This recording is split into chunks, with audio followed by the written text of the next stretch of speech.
Alors, face à face du vendredi dernier, face à face de la semaine, on va se poser une question très très simple, messieurs, ce matin. Fallait-il normaliser la vente du litchi ou pas, Samuel ? Bien évidemment, d'ailleurs c'est le discours qu'a tenu Patrick Millon il y a quelques secondes et qu'il tient depuis toujours.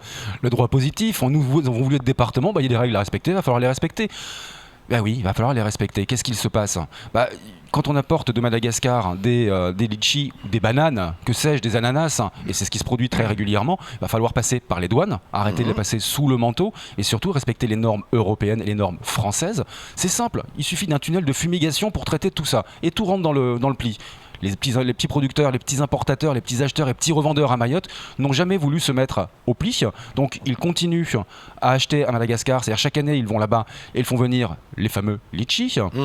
Et ils les revendent à 3 €. Aujourd'hui, c'est plus possible. Parce qu'avec les douanes, plus le traitement d'hygiène, et en effet c'est plus possible, c'était extrêmement nécessaire, on l'a vu il y a quelques semaines. Je finis tout de suite, je vous laisse la parole parce que de toute façon vous allez vous enterrer tout seul, mais on l'a vu avec les bananes, où la DIECT, la répression des fraudes était intervenue sur un conteneur à Passamenti. On est dans la même lignée, on arrête les conneries. Alors, vous avez forcément déjà entendu Samuel Bocher parler de l'inégalité, les différences entre les départements, etc.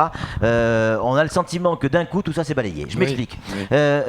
Évidemment que la loi, c'est la loi. Et là-dessus, je le rejoins et je suis le premier à le défendre. C'est un choix qui a été fait.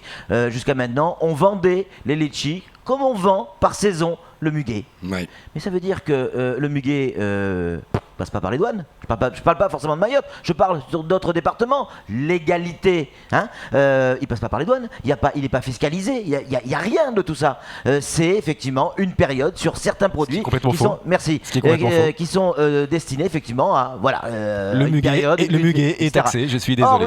Non, négatif. Or là, qu'est-ce qui se passe ? Eh bien, là, c'est tout un système qui est taxé d'une très bonne image et qui va effectivement s'arrêter. Alors, c'est des choix.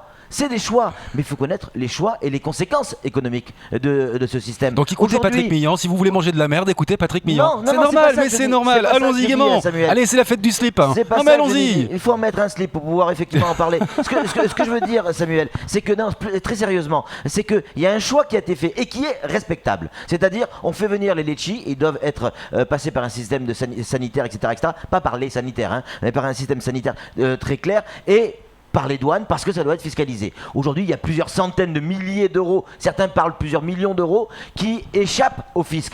Et là, il y a un choix qui est fait. Mais attention, souvenez-vous, quand effectivement on met en place des systèmes et qu'on veut changer des systèmes qui fonctionnent déjà plus ou moins, il va y avoir quoi comme conséquence ? Les prix, ils vont augmenter très lourdement. Merci. Donc ça veut dire, vous qui vous défendez la vie chère, je comprends pas bien votre argument. Donc les prix vont vous l'avez à la une d'aujourd'hui. Au moins doubler. Ça c'est la première conséquence. Deuxième conséquence, les petits importateurs, eux ils vont crever. Et puis troisième conséquence, il y aura toujours des importateurs plus malins que les autres qui iront à Madagascar chercher les petits litchis et arriver. En attendant, et donc on parle du marché noir. Je suis d'accord avec vous. Il y a un point sur lequel je vais être d'accord avec vous, c'est la situation de monopole. Non, le slip, ça vous appartient. Mais c'est le monopole. Le monopole, en effet, c'est extrêmement désavantageux. Et c'est surtout très injuste et inégal. En revanche, il va falloir, en effet, se fédérer, s'organiser du côté des petits importateurs et revendeurs, tout simplement pour investir dans un tunnel de fumigation. Ça coûte pas trop cher. Il y a une entreprise qui voulait le faire, qu'elle se rapproche de SOS Insectes, notamment. Mais ça y est, ça a été fait. Vous êtes à la bourre, ça a été fait, ça existe au départ de Madagascar. C'est ce qui crée cette situation de monopole. Bien sûr. Parce que la personne qui a acheté tous les quotas, a aussi fait son centre sanitaire. Donc oui, mais que les petits importateurs aient la possibilité de travailler avec ce centre sanitaire, mais que cette situation de monopole s'arrête. C'est un coup qui a été fait, qui risque beaucoup de monde. Est-ce qu'on pouvait pas, comme on fait en métropole, je reprends cet exemple du muguet, est-ce qu'on pouvait pas, pour cette saison qui est, et vous êtes d'accord avec moi, qui est extrêmement courte, j'allais dire, effectivement, adapter la Non, je ne peux pas être d'accord avec vous parce que la prévention a déjà été faite depuis le 1er janvier 2014. Souvenez-vous de quoi ?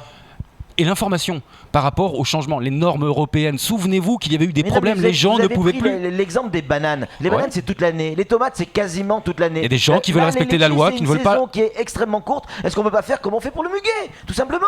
Allez, c'est les gamins qui vont le vendre, c'est les étudiants, c'est un peu d'argent, c'est mettre un système qui permet effectivement à tout le monde de pouvoir bénéficier. C'est pas du tout les mêmes volumes, c'est pas du tout les mêmes volumes, c'est pas du tout les mêmes produits, c'est pas du tout les mêmes rendements. Non, on mange pas le muguet, évidemment. Je suis bien d'accord. Mais bon, tout de même. Parfois, vous broutez un peu, mais. Bon, en attendant qu'ils aient fini de brouter, je vous propose. En attendant, sincèrement, les règles elles sont là. Il faut que les petits importateurs apprennent à les respecter. Ils ne feront que grandir. Mais ils ne feront que grandir.